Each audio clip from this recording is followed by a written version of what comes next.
Peace, fam. At One Rosso Nation. The universe is revolutionary.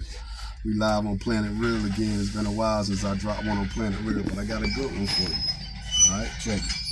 So, one of the main conversations amongst the consciousness of the people is that the people praise and worship a European white god, the white man's god. That's what they say. And especially saying that when they're saying Jesus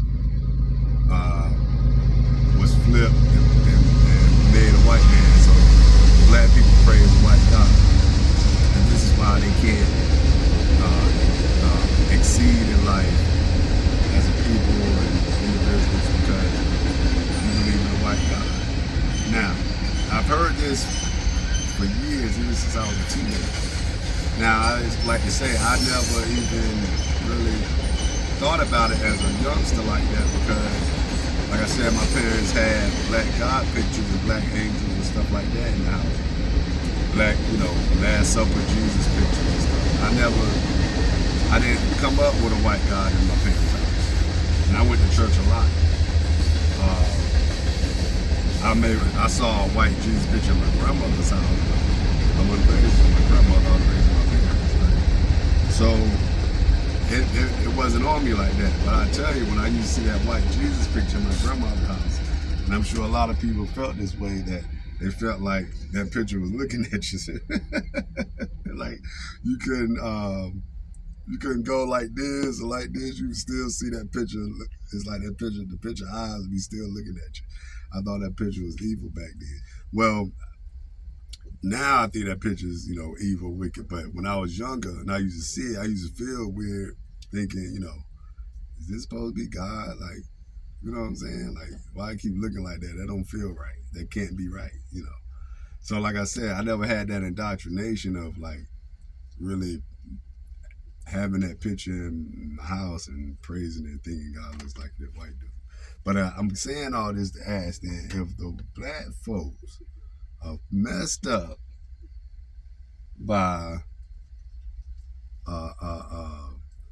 praising a white God, then if we fear this white God so much, then how come we still messed up? how come? How come? It's not like you see the buzz like just so in fear of this white God that they don't do messed up stuff. And they don't kill folks or rob folks and stuff like that. It still happens. And on a mass scale, it's not like, there's little incidences here and there. Sure, I live in Roanoke Rapids, and we hear about cats getting took out all the time. And even though the cats may say, like, if you ask them, if you ask them, you say, well, do you believe in God? They're more than likely say yes. And so that don't stop nobody from doggone taking each other out every day. So I think it don't even matter what the mud look like as far as what your envision is. It matter what your heart is, really. I mean, I'm just saying. I'm not saying I praise a white God or anything. I'm just saying, like, to me, God is everything. I'm talking about the air, the fire, the water, the grass, the trees, us, everything. Right? So I say that's everything. The universe, stars, sun, planets, everything. To me is God the way I see it. We're attached to all of that. Heaven and earth is one, if you ask me. But I just was thinking about it because I thought it was funny when people say they don't praise a white God, but as if that's going to change the outcome. If the God is a white man, if God is like a black man, if God is like an Asian man, or if you believe that God is like you from Guam or whatever the case, it still come down to your heart. Right? So that can't be a deciding factor if you gonna do right or not. And plus, you gotta teach children when they're young. You teach a baby how to behave. You teach a baby manners. You teach a baby yes, no, yes, ma'am, no, ma'am, thank you, you're welcome, please, stuff like that. These are manners. It comes from a moral, moral standpoint. And you're not teaching them,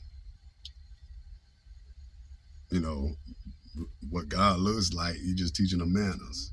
You see what I'm saying? So it still come down to the heart thing. If you're pure heart and things of this nature, like then later on, I mean, just like I teach my son, like there's a fraud when it comes to the image of Jesus being portrayed as a European white dude. I tell him that's the fraud. So whenever he see that, he say, "Oh, that's the fraud, Dad." You know, that's what I taught him, because that's the real. And I teach him, you know, his ancestors are like his granddad that passed a few years ago. Like, you know what I'm saying? I teach him out the gate. That's his ancestor, and he knew his ancestor. He knew him before he became an ancestor, right? So they was real tight. They had a real tight bond. So I know he always thinking about his granddad. That's dope. You know what I'm saying? And my baby brother. You know, he's an ancestor now. He passed about 3 years ago.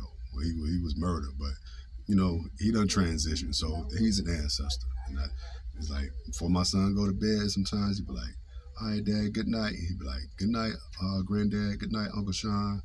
I love you." You know, he say it. He say these things. So he's, you know, this is where I taught him. You know, and praise God. Like I made a joke. Like people don't.